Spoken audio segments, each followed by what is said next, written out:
This is the Open University.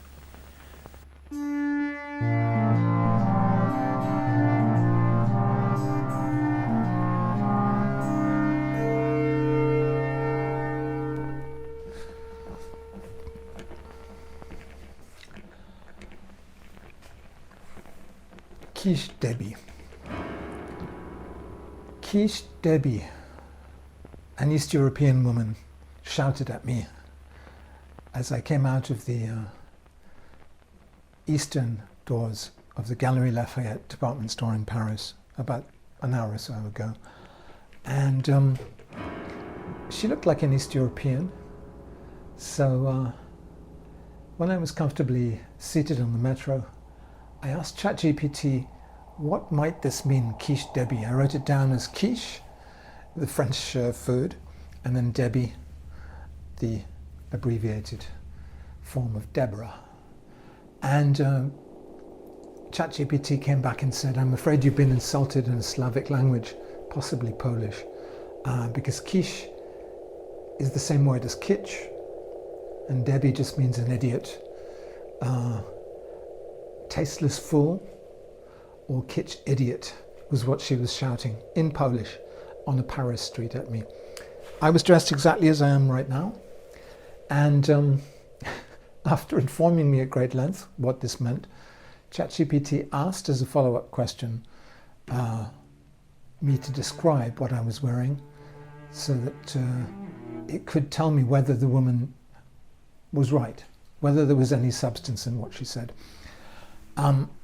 I challenged the chatbot at this point and said, you're implying that she was reasonable to shout this insult at me on the street. If we take a more anthropological and culturally relative perspective on this, let's say we look at this through the lens of Franz Boas, the pioneering relativist anthropologist. He would say that there were simply different frames of reference between this Polish lady and myself, and that she was simply expressing, never the twain shall meet, if you like, that her values were different from mine. Furthermore, I pointed out to the chatbot, it was entre nous, because she would reasonably assume that I would not be a Polish speaker. I was not a Polish tasteless idiot, but a foreign one to her and her family. She was with her husband. And therefore she could shout this looking at me, but in a language which was entre nous, that only her family would understand, or other Polish people who might be on the pavement at the time, but I don't think there were any. So in a sense, she was affirming, without any risk of a confrontation with me, affirming a sort of in-group shared set of values that Polish people might share, maybe just her husband might share, maybe she was from a minority group within the Polish language area. So I had a long conversation with ChatGPT on the number 9 line as I headed home about this, and the man sitting next to me started laughing. He was giggling uncontrollably, and I noticed that he was a Muslim, dressed in a Muslim prayer cap and with the long salwar kameez. And I found his amusement very funny, because I imagined he was perhaps looking over his shoulder at me, or my shoulder at my screen, and seeing that I was having this conversation. Perhaps he would be very used to people, narrow-minded people from different cultures, laughing at him and his garb, because they would think, if they weren't from his particular culture, that he was a strange woman-like man. Same with we Scots, you know, we wear skirts, which we call kilts, and for us that's kind of normal, but for other people it might seem effeminate and amusing. ChatGPT tried to guide me at that point towards Pierre Bourdieu and his landmark study of taste and the differences between particular groups within French society in the 1960s, how there was working class taste, middle class taste, upper class taste, connoisseurdom, all the rest of it, and how this might be measured, and how there are no objectively better or worse things. There are simply different cultural milestones or different measurements one might make. But I didn't really want to go down this Bourdieu kind of path. I started thinking about my recent record, Actor, which, amongst other things, it's trying to look at the idea of a good America, the good American, because it's a record, like my last few records actually, which attacks the US for having elected Donald Trump. And I guess you can only do that. I mean, the cultural argument, a value-neutral argument, would say that's just what Americans do. They elect people like Trump, and they are Americans being American in America. Who are we Europeans or Asians or whoever we might be to judge them? It's something the Japanese youth, when they were interviewed in Vox Pops on the street when Trump first got in, what do you think about Trump? Many of them just said, that has nothing to do with me. You know, that's a matter for the Americans. You've got to leave that to them. Of course, there are resonances and ramifications for all of us when a US president is elected. He is so-called leader of the free world, not a definition I would accept, but that does imply a universal quality to the leadership of an American president, which I don't think is or has ever been the case. But of course there has been a semblance, a facade of universal values which has been bolstered by supposedly universal organizations like the United Nations or the League of Nations, as it used to be called, and the World Health Organization, all of which have come under attack by the current regime in the US. But I think apart from them chipping away at their own legitimacy and their soft power by attacking those organizations which gave at least the imprimatur of legitimacy and universality to institutions which aided them in the post-war period. Nevertheless, I think I preferred to cling to the Franz Boas definition of universality and say that there is no such thing in human affairs as universality, and it's simply domination, the values of one group dominating other groups and crushing the values of other groups. So in a way, this quest on my new album to explain or justify or kind of counterbalance the first song, What's Your Take? Which is itself a very interesting title, very relativist title. It doesn't say, Americans are Nazis. It says, what's your take? It's like those controversial videos, YouTube vlogs, where people always ask, but what's your take at the end? And they will say, like, comment and subscribe and tell us, in the comments what your take is, because possibly it's as good as my take. I'm simply one of you. You are one of me. We're all different cultural groups with perspectives which might be interesting and we can share with each other. It's a kind of fiction that vlogs come with, because, we're listening to you to get your take. We don't have to give you our take in response, but I guess it's a democratic kind of gesture. So, the quest for the good America, which I particularly locate in 1970s performance art, and especially women performance artists like Meredith Monk, Laurie Anderson, people like that, in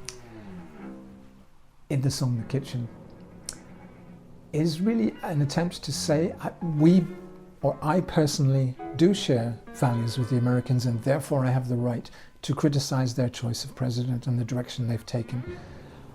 To some extent that is historically true, because the UK and the US have been very close in my lifetime, post-war, 20th century, divergent in many ways, but convergent in many ways as well. So when you share a lot of soft power and cultural background, and of course we were the Americans in the sense that the Puritans who left on the Mayflower, Plymouth, after being religiously persecuted in the UK, extreme Protestants, Calvinists, set out, to find freedom in the US.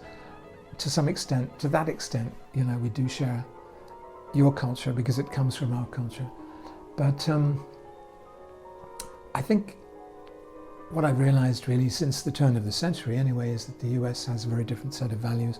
I was living in the US at the turn of the century, but when 9/11 happened, the US changed its spots. It really became a very different culture. So I'm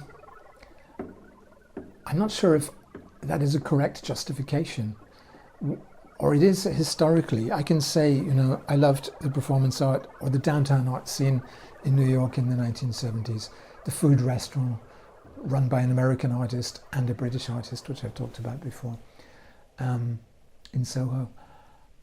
These are things which I can identify with and recognize and share as a common culture with the US, but when I look at the politics, I can't. Or even the institutional mechanisms of the US, I can't share it. Therefore, I think it's a doomed attempt, beyond a historical kind of explanation for why I feel personally affronted by whatever happens in US politics.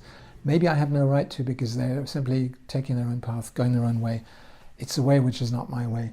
But I have to wave them, you know, a fond farewell. And it made me also think about something else, which is a comment I made. I posted a picture of me and Noemi standing here in our new flat in the 19th arrondissement, dressed kind of like Puritans, kind of like a sort of weird retro style, in which we have a lot of beige and tweed, and I'm wearing these kind of shorts over ski pants, actually. And somebody said, you know, you're as usual ahead of my style anyway. And I put this very serious, rather po-faced comment saying, you know, this, I've explained this elsewhere as an attempt to kind of make people on the street think, to change them actually in a microscopic way. Every time you walk down the street and somebody clocks that you look a bit different and a bit strange, their idea of what is possible on the street, or possible sartorially, expands in a way that maybe they don't like, or maybe they do like. I mean, I have been beaten up for wearing the wrong clothes. I was beaten up at the age of 12 on an Essex street for wearing poofy pants, which were actually velvet flares, which I brought back from Venice with my family.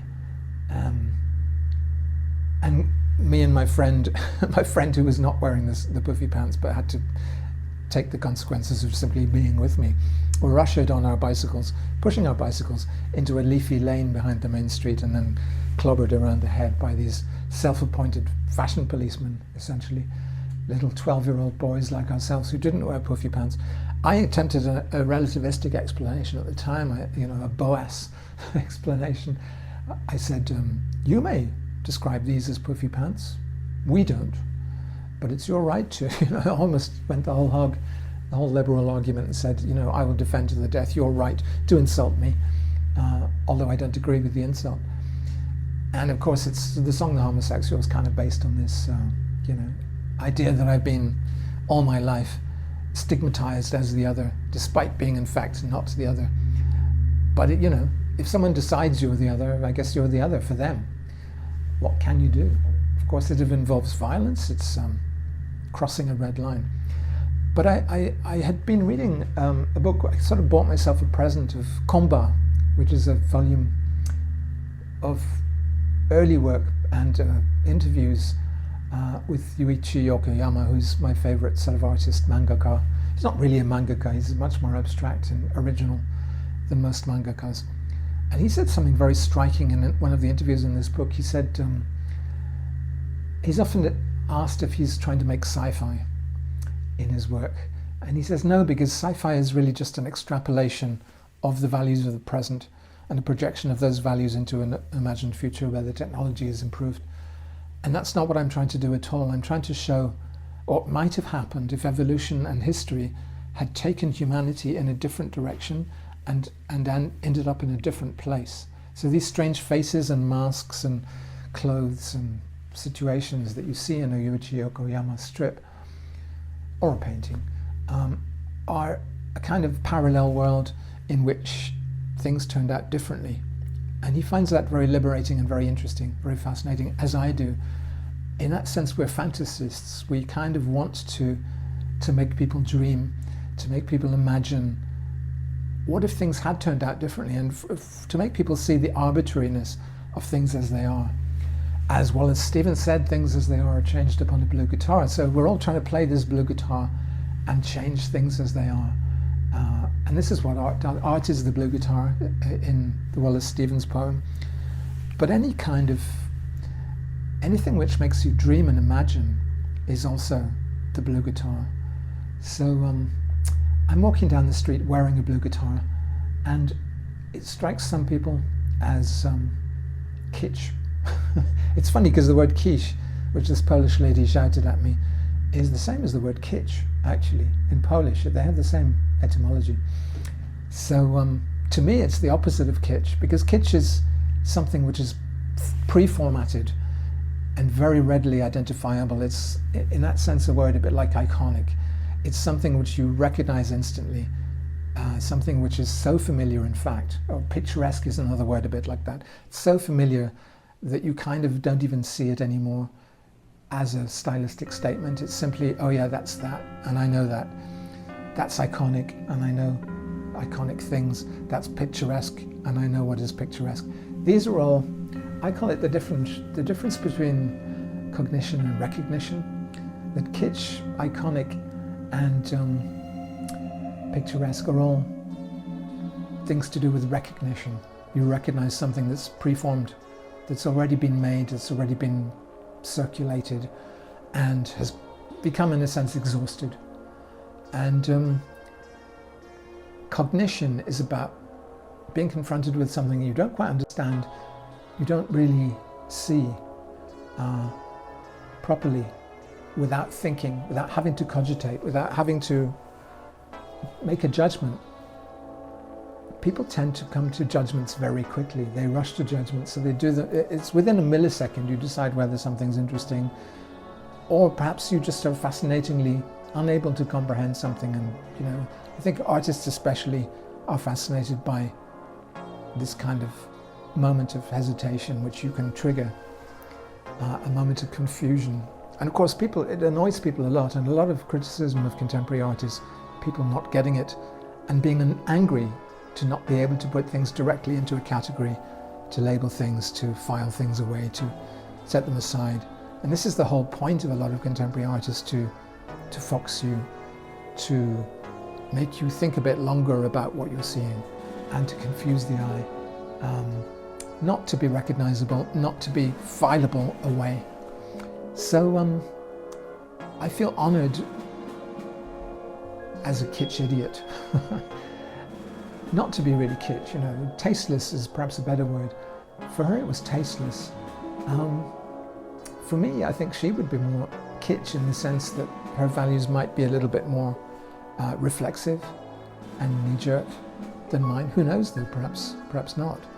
And perhaps the way I was dressed to her might have triggered some kind of traumatic reaction, because there is something slightly communistic about having your top button done up like a tunic, and therefore you might be kind of a Western idiot making fun of communist or ex-communist regimes, for instance, wearing this kind of semi-authoritarian jacket buttoned right up to the top. Perhaps for her sportswear, leisure wear and denims, which for me the reflexive, conformist and negative dress styles are for her still representing some kind of freedom from the authoritarianism that she might recognize. Now, I'm overthinking this obviously, but there are possibilities that all this would signify something very different. But that is all part of coming from a different culture, a distinct culture, and walking down the street in Paris, being on holiday, making this statement, which is not sounded like an insult flung in my face, but it was a performative insult for the benefit of this audience, which was her family, people from her own culture. And yeah, I just thought it's an interesting kind of topic, and especially the way ChatGPT was able to identify. Perhaps there is no such thing as a private, a for the gallery kind of insult anymore, because people can always go away and use ChatGPT. Something else happened on the street actually on Christmas Day yesterday. I was walking down through the Chinese area, And this is, of course, cultural relativism is totally enhanced by living on the top of a hill. This is a kind of geriatric stroke gentrifying neighborhood, a hipster village, if you like, on the top of the hill at Jourdain Metro that we've moved to.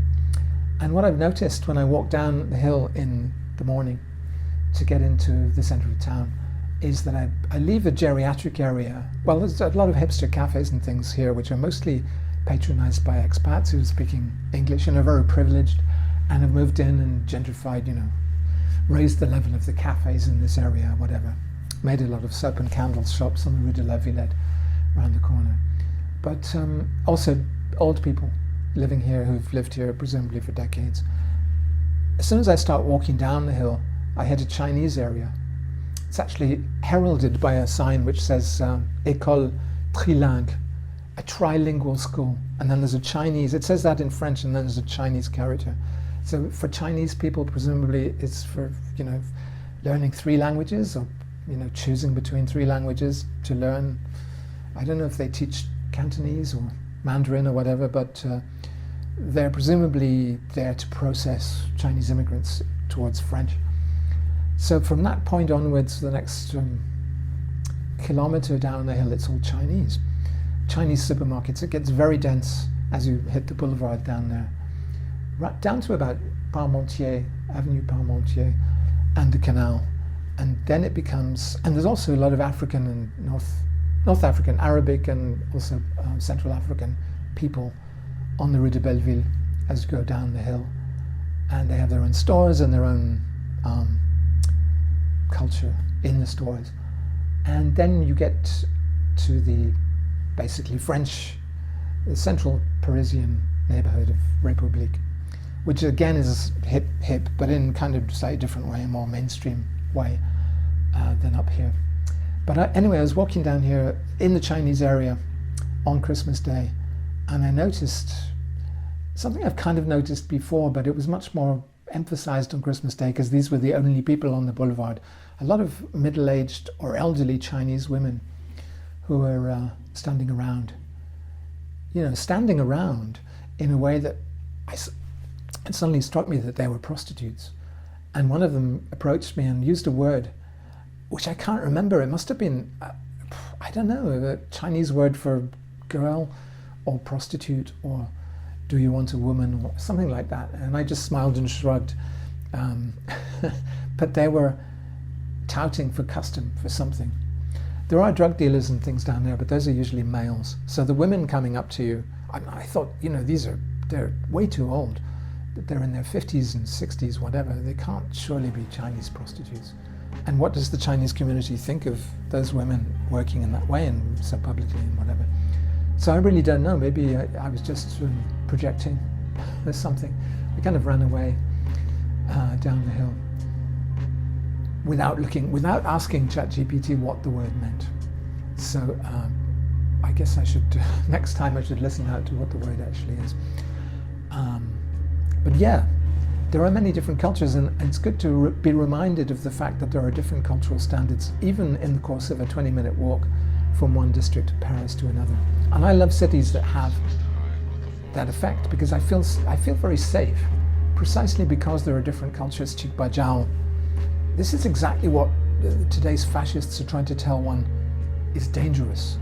That these are shitholes and these are, you know, cities which are full of dangerous people because they're non-white and non-Christian people. And it's bullshit. The opposite is the case. You are given a measure of safety, a margin of safety, by the very fact that everybody is different and nobody's going to have a sense of values by which you will be judged. And I felt most unsafe, quite frankly, in seaside towns in Essex and places in England where especially adolescent boys feel like they own the place and feel like there is one set of values which they embody.